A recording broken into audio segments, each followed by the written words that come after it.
Good afternoon or good morning, everybody. Welcome to today's very special live stream, because we're going to do something that we've never done before and talk about some new stuff that is coming, which is certainly very exciting. So today we're going out to you on Facebook and YouTube, so don't forget to tell us where you're watching from, and feel free to ask any questions as the live stream progresses. And today we're going to be about 20-25 minutes, I would think. Now, to help me today, because I didn't want to do this all by myself, Alex, you're up on screen now. We've got our product manager, Alexander Flemming, who you can see on screen. Say hi, Alex. Good afternoon. Good afternoon. So Alex Happy to be here. Is of course working from home, hence the cozy background that we can see as well. Alex, maybe before we dive into Capture One, you can just tell us why I've chosen to bring you on today as well. What do you do at Capture One? Yes, I work as a product manager. I've been involved with Capture One for 7 years now, and I'm also a photographer myself. And I've done a few webinars with you, David. Quite a few, yep. It's always cozy to be here, and it's a nice opportunity to show some of the new stuff that we have for all the users. Yes, and we're not going to give away necessarily everything, but we're going to show, I think, the most exciting stuff. So let's bring up Capture One on screen and let's have a look. So first thing that we're going to talk about is, I guess, an addition to the layers tool. Would that be the right way of talking about it? Yeah, definitely. So what we're going to do first is show you the old way, I would say. So and in particular the introduction or the change to the layers tool concerns like healing and cloning. Or retouching, we could call it that as well. Now, the current way to do such things in Capture One, I think, Alex, you'd agree, is a little bit slow. Yes. So what I would have to do if we're currently using Capture One is to first make a new heal layer, grab my brush, and then go over onto my subject. And we've got this great photo from one of our ambassadors, Tina Ison. Oh, zoomed in a bit too much there. And even though in the current iteration of Capture One, it would kind of attempt to guess a heal source point, and I guess attempt is the right word, isn't it? Yeah, you would basically have to set your source point manually every time. To guarantee a good result, I'd set my source point manually, and then I would brush, and then Capture One would get rid of that point. So that's, I don't know if you were counting clicks, Alex, but that's quite a few clicks to just remove one point. And then, of course, the really bad news is that we're now out of source points for that layer. Yeah, so that means that you had to do this all over again if you wanted to heal a new area. Exactly. So that's not necessarily a great experience. So let's get rid of that heal layer. Now, what we're looking at, of course, is Capture One 20 still. And the update, I think, is very important to specify, as it is an update, is that whether you subscribe, whether you have a perpetual license, this update is available to you free of charge. Isn't that right? Yeah, it's just a regular upgrade to It's to a regular 20. upgrade, but it's a pretty cool upgrade. So Yes. what's the difference really in this upgrade? So now I've gone onto my shot. I can see a few blemishes that I want to get rid of. No need to pick a source point. I just start drawing on the blemish, and Capture One automatically and very quickly picks a source point and gets rid of it. Now the subsequent heal points that I want to do, let's just do this one here, all have their own source point, like so. So I can now, even quicker than the first source point, because the subsequent healing, if you like, is even quicker, I can just go ahead and then Capture One will happily remove all those different things. How many how many heal points can I use on a layer, Alex, I think is probably the question we're going to get. Yes. There is no limit to how many heals you can do on one layer, and we haven't found any significant performance decrease when you add heal zones to a layer. Exactly. And I've been using this for a few weeks now. And the performance is fantastic, actually. I mean, bear in mind, we're live streaming to you guys, and I'm screen sharing with Alex as well on a different application so he can see what's going on. So we're kind of, stressing the system somewhat as well. I like this comment I'm just going to put on the broadcast from Emil. He says, woohoo, multiple source points on a layer. Yeah, exactly. That's what we think about it as well, definitely. But that's not the end of it. So because there's actually some pretty cool stuff going on in terms of the pattern matching, I guess. Is that the right term? I don't know if that's an official term we're using. Yeah, I would say the way Capture One finds a source point is quite intelligent now. We have a brilliant team of engineers and designers who have looked at this and figured out a way to make the tool work in a way so you don't have to go to external applications to do this kind of image editing. Absolutely. And like if we take this example, we've got this little spot which you can see just below the lip. So if I kind of take this one out, and then if you look at the point that Capture One chose, you see it's kind of matching also the lip line as well. And maybe if we try this one, so if I get rid of this hairline across the face, I'd probably use a softer brush if I was going to do this for real. But you see how it matched the lip line there as well. So I didn't even have to fiddle with the source point or whatever to match it up. The pattern matching was smart enough to do that by itself, which is pretty awesome. Yeah. One important thing, David, I think to mention here is what brush are you using? I'm using a dedicated heel brush, as you can see over here, which looks like this little sticking plaster. And if you remember when we were doing this the old way with Capture One, I'd have to physically make a new heel layer, but as soon as I started using the heel brush, it automatically made a new heel layer for me, like so, which is pretty cool. Now I could actually make more than one heel layer, I guess, couldn't I, if I wanted to?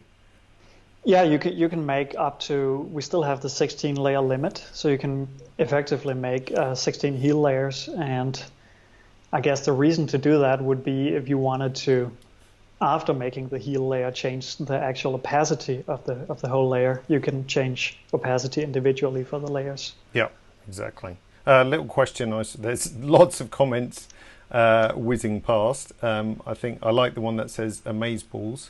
So I'm going to put that on the broadcast.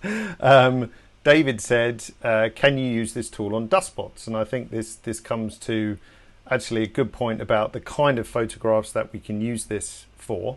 Because whilst I've started with Tina's shot here, we're going to actually show you some other examples. So we've got food, we've got a street scene, which we're going to come to as well. So it's not just for beauty retouching workflow, is it?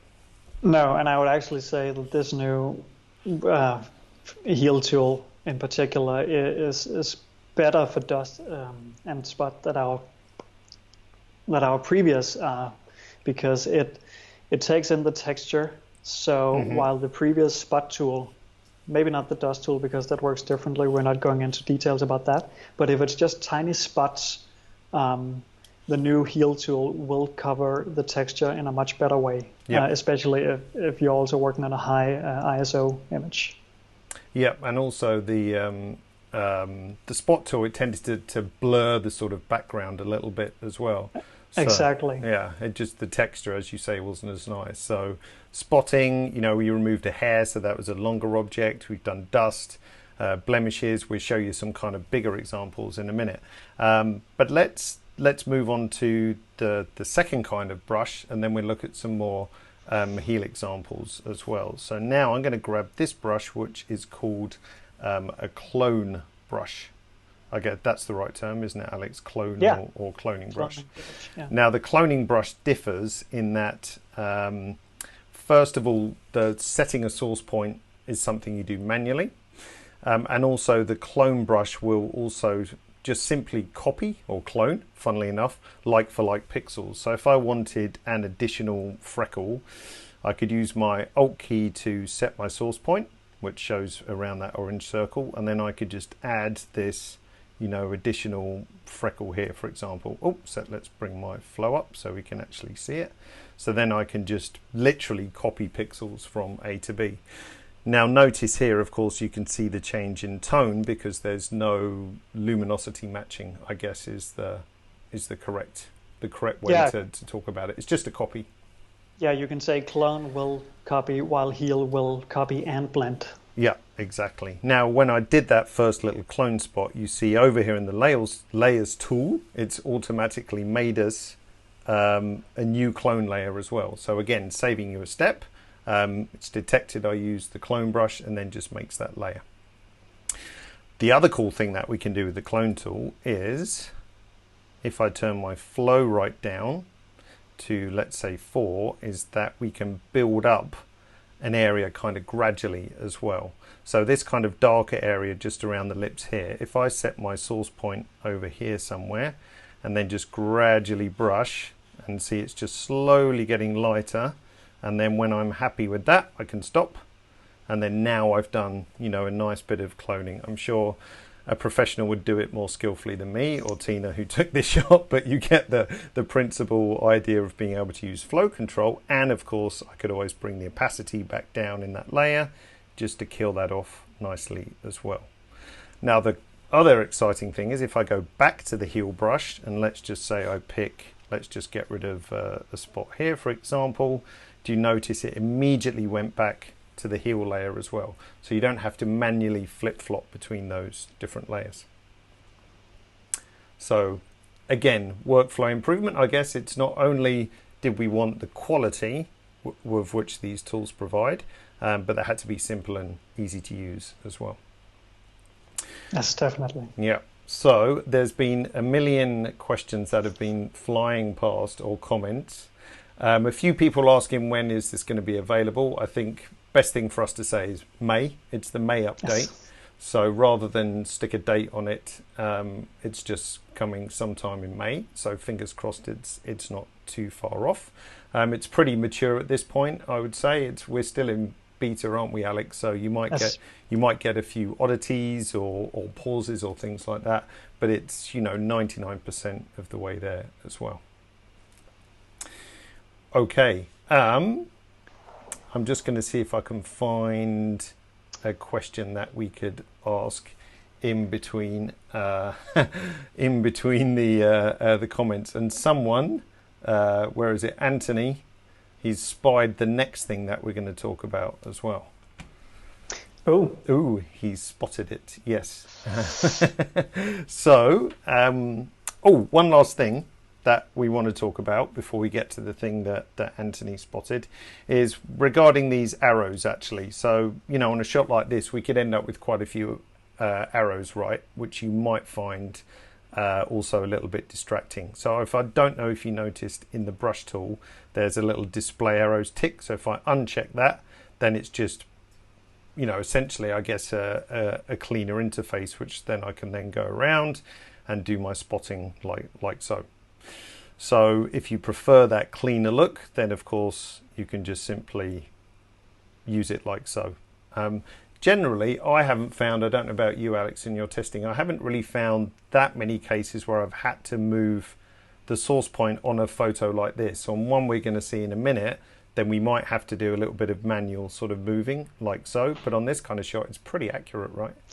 Yeah, I was quite surprised with what the engineers achieved with this. Yep. Excellent. Nice comment from Joan. Wow, I don't think I'll need Photoshop anymore. That would be nice, wouldn't it? Or at least to, you know, reduce that time. I don't think, you know, replacing Photoshop or an Affinity Photo is something that Capture One could do across the board. But if it's reducing the time that you need to go back and forth between other shots, then so much the better, right? Okay, let's hint to our next thing, and then we'll look at some more examples. So wouldn't it be nice if you had an easy way to simply go before and after with a simple tool like this, for example? So Anthony, who spotted that on the toolbar, congratulations. There's a couple of other different ways that we can use this and how powerful it is. So we will keep that to ourselves for a bit longer and look at some other examples as well. So which one shall we look at next? We've got our street scene, we've got our food plate. What's a good one to go for? Let's go for the street. Let's go for the street. Okay, so we got a shot from Brian Minier, one of our ambassadors as well. And this is what we would call a bit of a cleanup scenario, I guess. Yeah, this is just object removal. Simple object removal. Yeah. Yeah. Yeah. So once again, similar process. So I've got my heel brush. Let's just check my flow. Incidentally, there's a little link box down here. So if you want the clone and the heel brush to behave with the same settings, you can link them together. Or if you want them to be independent, you can turn that off as well. So Alex, I'm going to try and get rid of this kind of tarmac error here. So just like a long line like this. There we go. Now again, this is the kind of shot where we might feel we need to move it if we wanted to. Something a bit more complicated over here with the can. So if I do that, then again our source point isn't perfect in this case, but no matter. We can just move it like so. Now, Alex, what if I wanted to accurately move that? Did we think of that? Yeah, you can select the source point or the arrow by clicking it, so it becomes orange. Perfect. And now it's selected. And then you can actually use the arrow keys on your keyboard to fine tune it. Nice. So if I want to match that curb, then I can just jog and it with the cursor keys. Nice. And actually, while we have it selected, let's also talk about the fact that you can, if you made a heel zone that you don't want. Yes. It's of course easy to just select it, hit the backspace or the delete if you're on a Windows computer, and then it just disappears. So if I hit my backspace, away it goes. Nice. Yes. Easy. That's good. Let's just get rid of that one again, and then really doesn't take any time to move the source point. So on a shot like this where it is a little bit more tricky, then it's very fast. Now this is kind of getting a bit more complicated because this is a little bit more challenging. So that's picked a source point down here. So let's grab that and move to this point, for example, and job done. Can we manage this one, I wonder? This is maybe getting a little bit tricky with the angles, but let's see. I might be out of luck with that one. Oh, maybe. Let's try. Not bad. There we go. We've just got that little tiny bit there, for example. Now, if I zoom out, then we can just spot, if you like, these kind of little pieces like so. And away you go. So that's a pretty easy example as well. Oh, that was a nice touch I noticed, Alex. So when my cursor is off the screen, if we we do have the what do we call them? The source arrows, I suppose. Yeah. They disappear, and when I hover my mouse back on, then they pop back. So if you need a quick look at how the shot is looking, then it's very simple. Question that you can answer, Alex, because I haven't tried this. And the question's whizzed way past by now, so so I can't find whoever asked it. But what about, I think it was Joseph, actually, if I remember correctly. What about copy pasting? I haven't tried any scenarios with that. Do you know how that works? It works just as you would expect. Yeah. So you can copy paste layers, but I guess it would work great if you have the same dust spots on each shot, on the sensor for multiple images. And yes, you can copy the layers as you would used to. Yeah, exactly. So I guess if I had film scans, if I was copying film and then it was dusty or whatever, or I had the same dust spots on my camera, when I copy paste, it's going to use the same source points. Yes. But because obviously the images are going to be different, it's going to be a nice intelligent dust fix because it will be different for each shot, I guess. Yes. Yeah, I haven't tried that. That's a good scenario which we can talk about. Nice that Tina is watching. Said, how is this a free upgrade? Incredible new features. Launch now, please. We do it as fast as possible, definitely. Okay, let's grab another example. What should we go for? Should we go for the food, as that's a different shot? Yeah, let's do that. Let's do that. So we've got some little... and then we talk a bit more about before after, okay? I think people get the idea that healing is pretty awesome. So let's get rid of these seeds, I guess, first of all. So first one, happens pretty quick, and then the subsequent ones are even faster. So why is there that performance difference between like the first and the subsequent ones? So once you do the first heal, Capture One will cache the image Okay. in the heal tool, so it's ready for finding the sources. So any following heals will be much faster. Let's try and get rid of this tabletop crack. There we go. Nicely done. And that picked a source down here, and it actually didn't pick up. Well, it's picked up a little bit of the plate, I can see, but that's easy. And this just shows you with the luminosity. So if I drag it down here, that's quite a different tone and luminosity to the area we need. But as soon as I let go, then you see that matches really nice and quickly as well. Yes. So we don't necessarily need to, you don't have to be concerned too much about the source point. What I've found is that as long as the source point is a similar texture, and also you want to make sure that it's the same focal plane, I guess. Like if you have something really sharp and then you borrow from somewhere really soft, then it's not as good result. But something like this just works really, really nicely. Yes. Yeah. R.D. Berman, who's just thrown a question up, so it's lucky I just saw it. A performance reference. So his question is, can you tell us what kind of machine you're running this on? Now, I am running this on a pretty capable machine, I would say, but you also have to consider we're live streaming to Facebook and YouTube at the same time. That's quite a big performance hit graphic-wise. And I'm also sharing my screen to Alex, so he can see what's going on in real time as well. So I'm on a MacBook Pro 16-inch, fairly late revision. But performance-wise, I know I haven't tested it so much myself, but I know, Alex, you've tested it across a few different machines as well. Yeah, I tested it on a Windows computer with an i9 processor and a 1080 Ti GPU. Yeah. And for smaller spots, the healing and the source point would actually show up almost instantaneous. So, very nice. Of course, the larger the healing spot that you do is, the longer Capture One has to render and find the source point. And so on. Yeah. So smaller spots will be faster. Okay. So shall we talk about the thing that we teased a little bit about? Let's do that. Okay. So Anthony, who had his beady eyes open, noticed up on the top here we've got a before and after button. So we should go, yay, finally, because we had this somewhat less than optimal, I guess is the politically correct way of saying it, method of seeing your before and after, which was kind of a modifier press on reset. But if you forgot to do the Alt press, then you could reset and then you'd have to undo, and you need two hands to do it, I suppose. Yes. Yeah, so not as nice. So now we can just say before, like so.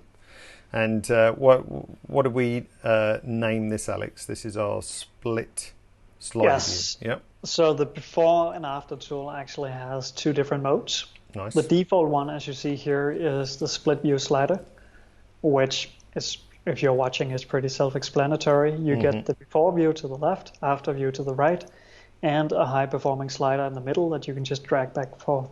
And it works on all zoom levels. It even works on multiple images. Let's do that. Let's lay a few up. And what I really like about this, I don't think we did anything on this one. What I really like about this is someone thought that when you drag a landscape shot, that the speed of the slider on the portrait slows down. So all the way to the left is the same, whether you're landscape or portrait, which is pretty nice. Yes. Yeah. Another great thing about that is the ability to edit. Oh, yes. Let's just go back to our food shot. I just zoomed into all different zoom levels there, so you can see even at 100%, if I just space bar around, let's do a shift space like so. So you see even the performance on all different levels. Oh, there's my friend Damon up on the mountain there, who we're getting rid of, like so. So the performance is just super fantastic on even on like 4 tiled up images at 100% as well. It's great. What we were going to show, Alex, it was the editing, you said, didn't you? Yeah, so if you're in this split view mode, if you edit, you can actually do it and see it live real time on the aftershot. Yeah. So you can compare to your original image without any adjustments on it. Also, let me just mention to those people who joined later in the session that if you already own Capture One, again, this is a free upgrade. Yeah, yeah, that's really important, a free upgrade, because I saw Anna was asking that, and a few other people said, you know, are we really sure this is a free upgrade? So yes, it is, honestly. Yes.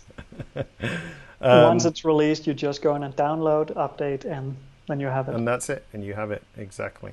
Now, the before-after view, we've also got a traditional, I guess we could call it, full view as well.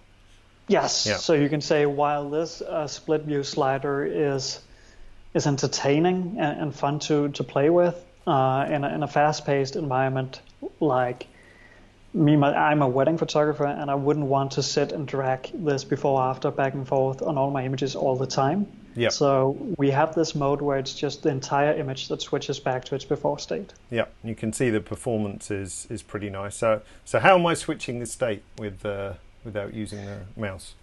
Oh yeah, we can talk about the shortcuts. So the default shortcut to activate the before mode is Y. And then if you press Shift plus Y, you toggle between the two different modes. Nice. And an important thing here, if you're already a Capture One user and you have customized your keyboard shortcuts, you will have a customized set of shortcuts that we don't change. Okay. So you will have to add these shortcuts yourself. Right. So if I've already customized my shortcuts. Yes. So I've got my own shortcut set here. Yes. We're not going to change that, but then you can. So if I go to David's set and I type before, then I can see before and after options, which I can choose as I wish.